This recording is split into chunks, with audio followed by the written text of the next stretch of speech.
Welcome back to World Crisis Radio. Webster, Tarpley here in Washington, D.C. Keep up with everything I'm doing on Tarpley.net, and my Twitter feed, Webster G.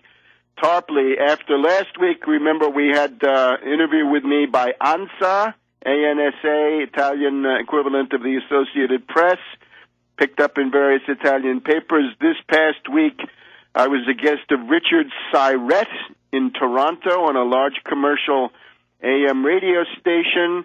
I have been on the Jeff Rentz program for an hour and a half, Alex Jones twice, once on Sunday, once on Monday. I've given an interview to Pečat of Belgrade, one of the leading magazines of Serbia.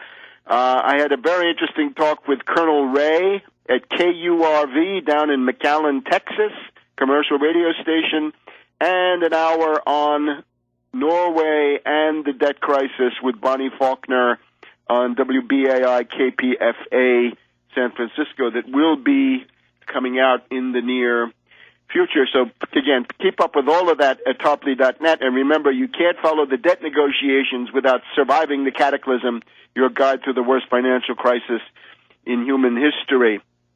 Continuing now, the Boehner Plan is essentially an exercise in public relations, and it has backfired because he cannot get the votes even in his own caucus. And he's going to have to load in so many of these reactionary ideological shibboleths that it will be impossible even to get Senate Republicans to vote for this. We had Senator McCain in a rare moment of lucidity saying that the economic program of the Tea Party is bizarro. Bizarro, of course, that cartoon world popular among so-called conservatives in the 1980s, right, where the planet is a cube, where the smoke goes down, where the clock goes backwards, you got the drill. It is bizarro. This is basically what we're seeing is the triumph of the John Birch Society of the 1950s. Remember them?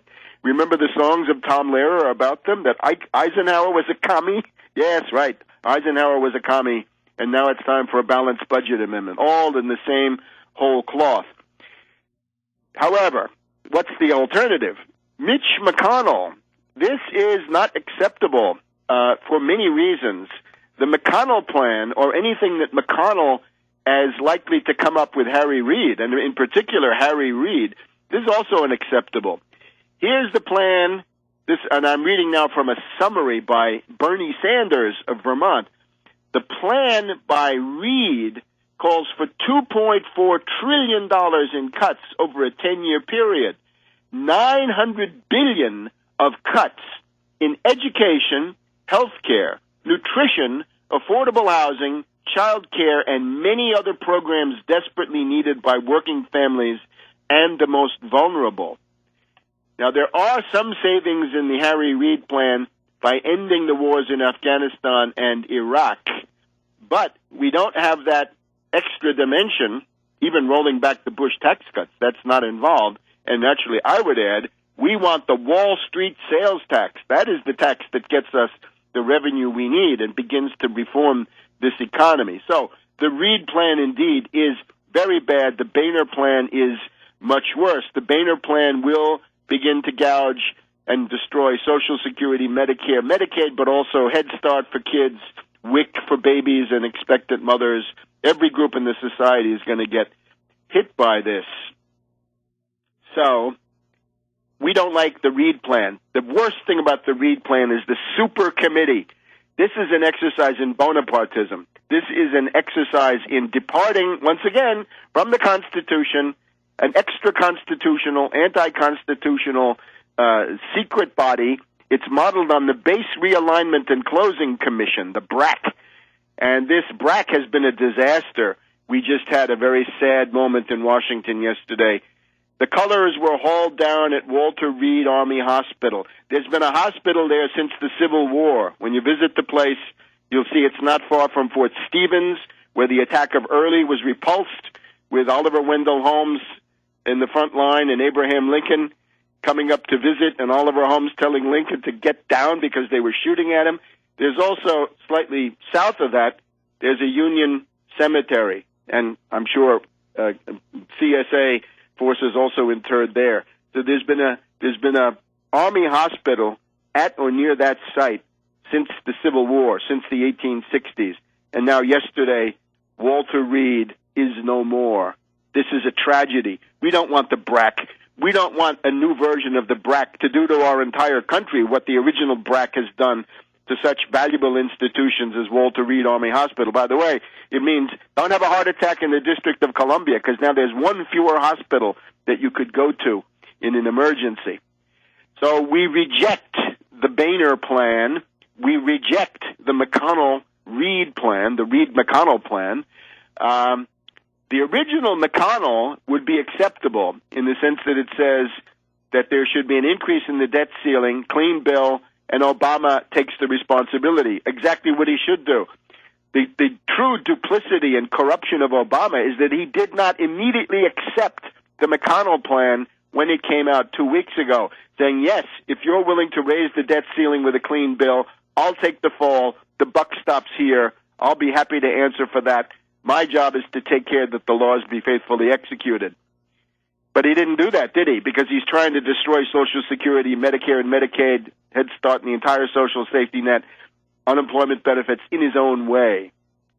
Now, here's the thing. Up until July 31st, maybe Sunday, we have time for a clean bill. One sentence, the debt ceiling is raised by $2 to $3 trillion. Basta. That's it. Nothing more.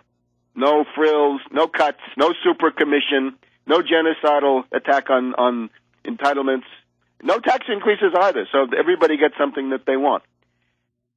If that does not happen, thank God, the wisdom of the evolving Constitution has provided a final backstop, and we've got to essentially begin putting the pressure on that Wall Street puppet in the White House to do what is necessary. Even Wall Street, in some factions in Wall Street, want him to do this, although others, I'm sure, will not. And this is the substance of my article of July 27th. This is in the form of a speech by the president. Unfortunately, it had to be in the length of a State of the Union address, that default is now looming.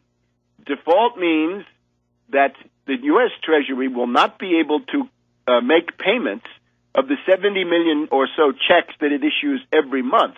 And those are the entitlements. Military personnel, defense contractors, any government contractor, government employees, and so on down the line. It means death on a considerable scale. It also means that if the United States defaults, the dollar will go down, Treasury securities will become insolvent, they will no longer be up to date in terms of the payments. This will lead to a radical devaluation of the central bank reserves of most of the world, or of most of the central bank reserves of most of the world, because despite a certain tendency to diversify out of the dollar, which has now been countervailed, most of the central bank reserves of the world are still in dollars. If the dollar is devalued, world panic, world chaos, disintegration, and breakdown will ensue. We don't want it. 14th Amendment. Back in a minute.